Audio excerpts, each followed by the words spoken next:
Thor ou l'histoire d'un guerrier du royaume d'Asgard, un personnage tout puissant mais tout autant arrogant, au point de se faire bannir de sa terre natale par son propre père Odin. Il sera alors condamné à vivre sur Terre parmi les humains, un combat finalement tout aussi difficile pour un dieu que combattre des êtres étranges tout droit sortis des contes mythologiques. Mais rien ne va pour le dieu déchu car les forces du mal arrivent et de la Thor va devoir apprendre à se comporter comme un véritable héros.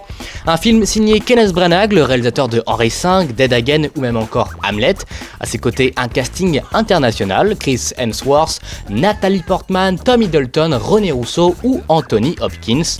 Troisième production de Marvel Studios et énième adaptation de comics, Thor à première vue a toute la recette d'un bon divertissement, un joli casting, des effets spéciaux à gogo, des costumes et des décors à faire rêver, et pourtant pour ma part le film est une déception.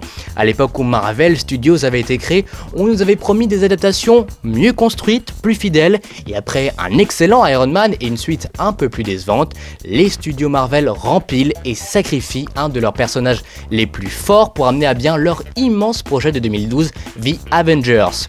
Un film donc de 2h10 qui traîne sur un scénario mal construit, trop léger, écrit par les scénaristes de Fringe et Sarah Connor Chronicles, basé pourtant sur un des arcs de J. Michael Straczynski, l'un des scénaristes de comics qui a aidé à la recréation du personnage et du mythe de Thor.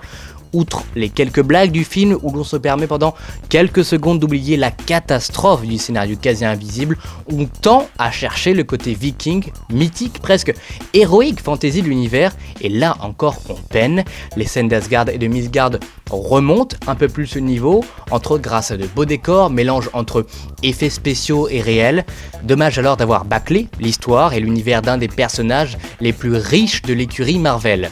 Concernant le casting, un bon point pour Anthony Hopkins qui interprète à merveille Odin, le roi et le père de Thor.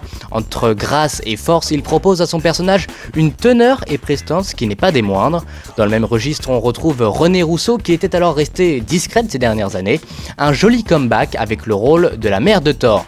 Nathalie Portman, elle aussi, fait son retour dans le genre du cinéma popcorn, toujours égale à elle-même. Le souci est peut-être son personnage, trop mal construit qui la place trop rapidement au second plan.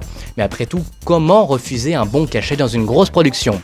Tom Hiddleston, le frère de Thor, Loki, même si on aurait souhaité un acteur peut-être un peu plus âgé, un peu plus aigri, saluons un rôle bien cerné, conjugué à une interprétation émouvante. Quant à Chris Hemsworth, premier rôle mais loin d'être premier dans les bons points du film.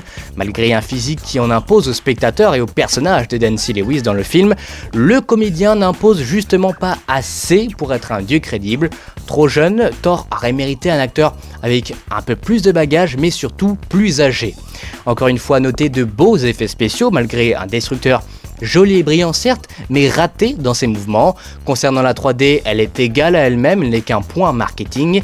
On aurait alors souhaité que le réalisateur Kenneth Branagh soit un peu plus présent dans cette adaptation, malgré une photographie volontairement décadrée, ayant certainement pour ambition première de retranscrire l'aspect vignette case de bande dessinée.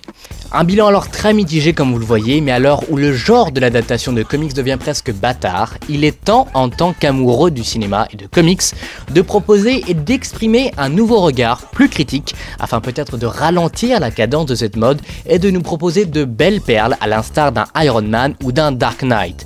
Et pour finir cette critique, qui dit film Marvel dit surprise, alors restez à la fin du générique. Une belle surprise vous attend qui nous fait patienter jusqu'à mai 2012.